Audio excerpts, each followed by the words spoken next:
تو میرے پاس رہو گے اور میری زیارت کرو گے۔ وہ گھبرا گئے ہمدان کا مولا یہ کیسے، یہاں مروں گا تو ٹھیک ہے لیکن کیا کہتے کہیں اور مرا تو کیسے زیارت کروں گا؟ مولا نے فرمایا بتاؤ انسان مرتا کب ہے؟ جناب ہمدان کہتے ہیں مولا جب موت کا فرشتہ آتا ہے، موت ایک امر پروردگار ہے، جب خدا کا حکم آتا ہے اللہ کی طرف سے تو موت کا فرشتہ آتا ہے، روح قبض کرتا ہے، انسان مر جاتا ہے۔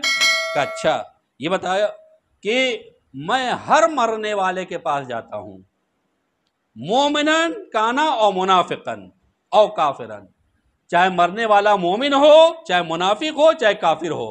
اب ہمدان گھبرا گئے، جلدی لے کر ہمدان گھبرا گئے، مولا مومن کے پاس آپ جاتے ہیں ٹھیک ہے لیکن منافق کے پاس جاتے ہیں، کافر کے پاس جاتے ہیں، ان سے آپ کا کیا واسطہ ہے؟ آپ ان کے پاس کیوں جاتے ہیں؟ پھر مولا نے سوال کیا ہمدان انسان مرتا کیوں ہے؟ کہا ہمدان کہتے مولا موت امر پروردگار ہے، جب اللہ کا حکم آتا ہے تو موت کا فرشتہ آتا ہے، روح قبض کر لیتا ہے۔ تو مولا نے کہا ہمدان موت اگر امر ہے تو میں علی الامر ہوں، یعنی جب تک میری اجازت نہیں ہوگی تب تک موت کا فرشتہ جا کے روح نہیں قبض کرے گا۔ صلوات علی محمد و آل محمد۔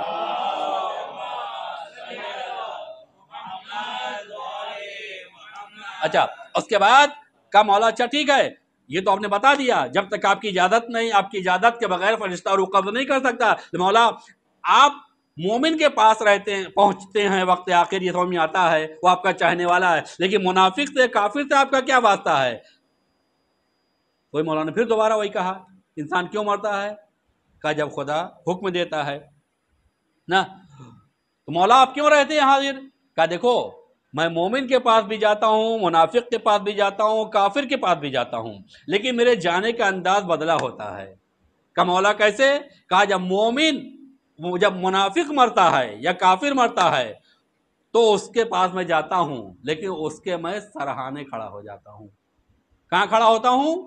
اس کے سرہانے کھڑا ہو جاتا ہوں۔ اور جب مومن مرتا ہے تو میں اس کے پاس جاتا ہوں تو اس کے پایتی کھڑا ہو جاتا ہوں۔ ہمدان اور گھبرا گئے، کہا مولا پیر کا زیادہ مرتبہ ہے یا سر کا زیادہ مرتبہ ہے؟ زیادہ عظمت سر کی ہوتی ہے لیکن آپ کافر اور منافق کے پاس جاتے ہیں سرہانے کھڑے ہو جاتے ہیں، اور مومن کے پاس جاتے ہیں تو پایتی کھڑے ہو جاتے ہیں، آخر یہ راز کیا ہے؟ تو مولانا نے فرمایا ہمدان تمہیں معلوم ہے میں کافر کے سرہانے اس لیے کھڑا ہوتا ہوں تاکہ جب اس کی روح قبض ہو تو میری زیارت نہ کر پائے، اور موت کا فرشتہ جب اس کی روح قبض کرے تو اس طریقے سے قبض کرتا ہے جیسے کسی خاردار جھاڑی کے اوپر مخمل والا کپڑا ڈال کر کے کھینچ لیا جائے اور ایک ایک تار اس کا جو ہے ریزہ ریزہ بکھر جاتا ہے، ایسے اس کی روح قبض ہوتی ہے۔ اور مومن کے پایتی اس لیے کھڑا ہوتا ہوں کہ میرے چہرے انور کی زیارت کرتا رہتا ہے اور اس کے جسم سے روح اس طریقے سے نکل جاتی ہے جیسے پھول سے خوشبو نکل جاتی ہے۔ صلوات بر محمد و آل محمد۔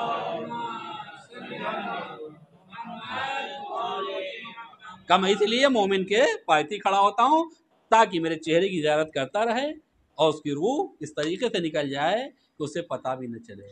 عزیزان گرامی لہذا ہم اس کے چاہنے والے ہیں کہ جب مریں گے تو گھبرانا نہیں ہے، وہ ہمارے سامنے آئیں گے۔ ہم زیارت کربلا جا کے انسان مولا کی زری کی زیارت کرتا ہے، لیکن جب ملک الموت سامنے آتے ہیں، موت کا وقت ہوتا ہے تو چاہنے والا بے عینہ ہی اپنی آنکھوں سے امام کی خود زیارت کرتا ہے۔ تو یقین مانیے آج موت ایک ہر انسان کے لیے بس جس طریقے سے باقی اور دنیا کی چیزیں یہ موت بھی ہو گئی، کوئی بھی مر جاتا ہے سنا انا للہ و انا الیہ راجعون ہر کوئی پڑھتا ہے لیکن اس پہ غور نہیں کرتے۔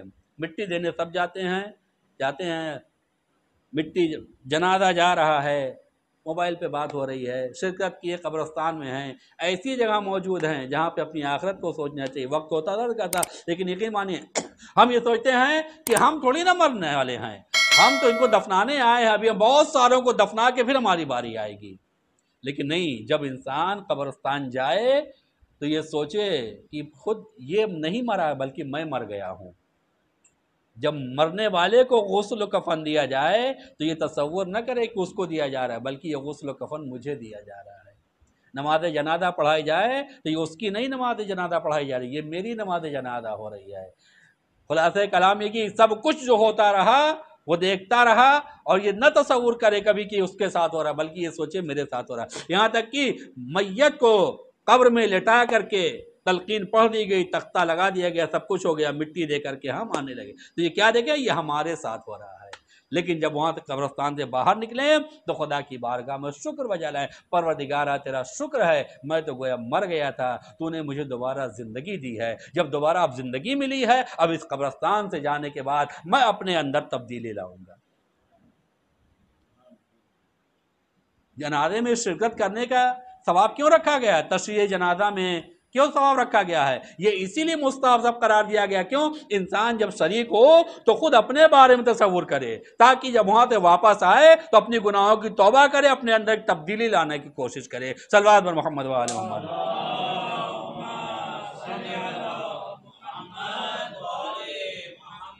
عزیزان گرامی، وقت اور گزر گیا ہے، لہذا اپنی باتوں کو سمجھتے ہوئے چند جملے مصائب کے، تو اس شب جمعہ ہے اور عنقریب ایام ادائے فاطمیہ شروع ہونے والے ہیں، لہذا ہم سب ابھی سے اپنے کو آمادہ کریں کہ جتنا زیادہ ہو سکے شہزادی کے غم کو ہم عام کریں، اور جو ظالم ہیں ان کو لوگوں کے سامنے لائیں اور لوگوں کو بتائیں، تاکہ دنیا پہچانے کہ واقعاً جناب زہرا پہ کیا مصائب ڈھائے گئے تھے۔ جناب فاطمہ زہرا اس مظلومہ ذات گرامی کا نام ہے کہ واقعاً جو اپنے بابا کی زندگی تک فاطمہ تھی، لیکن بابا کے دنیا سے رحلت کرنے کے بعد 18 سال کی عمر میں سر کے بال بھی سفید ہو گئے، کمر بھی خمیدہ ہو گئی، آخر وجہ کہ 18 سال کی عمر کیا ہوتی ہے۔ لیکن ہاں، آپ ذرا تصور کریں، یہ ابھی مدینہ ہے، لیکن ذرا کربلا آپ آ جائیں، ابھی پیغمبر کا بھرا ہوا گھر موجود ہے، پیغمبر بھی موجود ہیں، مولا کائنات بھی موجود ہیں، جناب شہزادی زہرا بھی موجود ہیں، امام حسن بھی ہیں، امام حسین بھی ہیں، پنجتن موجود ہیں، لیکن ذرا کربلا آئیے۔ ساری باتوں کو چھوڑتے ہوئے بس اشارہ کرنا ہے کہ واقعاً یہ وفات پیغمبر سے جو بنیاد ظلم کی رکھی گئی ہے سقیفہ سے، وہ کربلا تک پہنچی ہے، اور کربلا کے بعد کے جو مظالم ہیں وہ بھی اسی کی کڑی ہیں۔ اسی لیے مولا حسین نے کہا کربلا میں تو میری لاش پڑی ہے، ورنہ واقعہ یہ ہے کہ مقتل ہے سقیفہ میرا۔ حسین کو سقیفہ میں قتل کیا گیا، لیکن ہاں، حسین کربلا کے میدان میں قتل کیے گئے۔ عاشور کے دن زہرا کا لال لاشے پہ لاشیں لا رہا ہے، لیکن ایک طرف جہاں غم ہے وہیں حسین کے چہرے پر چمک بھی ہے۔ لاشیں لاتے جاتے ہیں، دعا کرتے جاتے ہیں، اللہم تقبل منا، پروردگارا میری اس قربانی کو قبول کر دے۔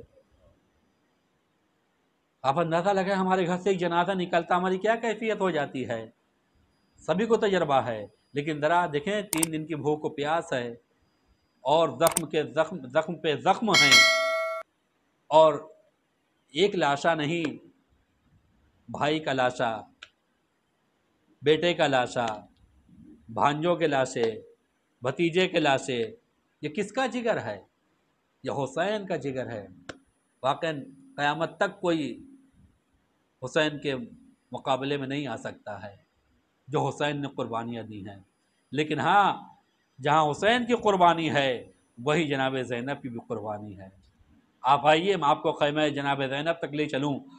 جب حسین رخصت آخر کے لیے آئے ہیں، تو رخصت آخر کے لیے آئے، اور آنے کے بعد مولا نے تمام بیویوں کو جھک کے سلام کیا، رخصت ہونا چاہتے ہیں۔ جناب زینب نے کہا اے میرے ماجائے حسین، ذرا چند لمحے کے لیے بیٹھ جاؤ۔ حسین بیٹھ گئے جناب زینب کے سامنے، اور اس کے بعد تاریخ بتاتی ہے جناب زینب اپنے بھیا کو دیکھتی جاتی ہیں، گریا کرتی چلی جاتی ہیں۔ ایک مرتبہ جناب زینب کا گریا اتنا زیادہ ہو گیا کہ امام حسین السلام کو پوچھنا پڑا، اے بہن زینب یہ بتاؤ اتنا گریے کی وجہ کیا ہے، اتنا کیوں رو رہی ہو؟ اتنا سننا تھا۔ جناب زینب اور چیخیں مار کے رونے لگیں، اور اس کے بعد کہا بھیا آپ بھی گریے کا سبب پوچھتے ہیں، آپ یہ نہیں کہ سوچتے کہ آپ رخصت آخر کے لیے آئے ہیں۔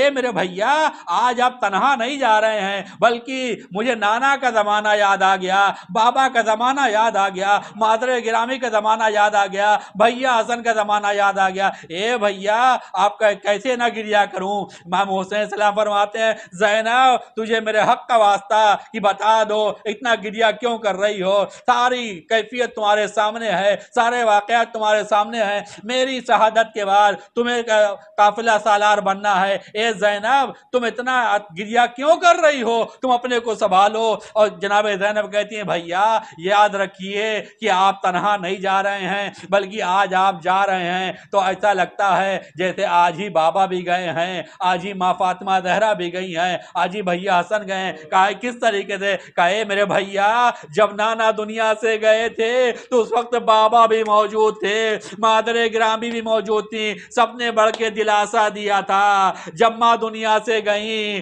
تو بابا نے دلاسا دیا تھا، جب بابا دنیا سے گئے تو بھیا حسن نے اور آپ نے دلاسا دیا تھا، جب بھیا حسن دنیا سے گئے تو آپ نے دلاسا دیا تھا۔ اے میرے ماجائے حسین آج آپ جا رہے ہیں، ایسا لگ رہا ہے اب کون دلاسا دینے والا ہے؟ ایسا لگ رہا ہے آپ تنہا نہیں جا رہے ہیں، آج ہی نانا گئے ہیں، آج ہی اماں گئی ہیں، آج ہی بابا شہید ہوئے ہیں، آج ہی بھیا حسن شہید ہوئے ہیں۔ اے بھیا حسین آپ تنہا نہیں جا رہے ہیں بلکہ پنجتن کا خاتمہ ہو گیا، باغ زہرا اجڑ گیا، زینب بن بھائی کی ہو